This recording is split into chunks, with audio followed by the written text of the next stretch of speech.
Oh, I wasn't recording. I'm such an ass. Literally watching the game. His head is going, like, following the ball. Or following something. This is Wiggins, double team momentarily. Wiggins with the step.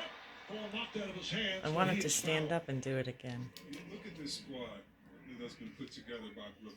We know about star power. Someone named 2 stars, not named LeBron and AD on the same team that are as powerful as this. If you can't do that, then let's go to defense. And you have another big fella coming off the bench.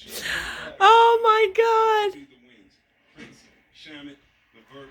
I really like the configuration of this team because you have different What? styles. You have 2 big guys. You can go small, but most importantly, you have guards that can, when they come off the bench, take the challenge on defensively.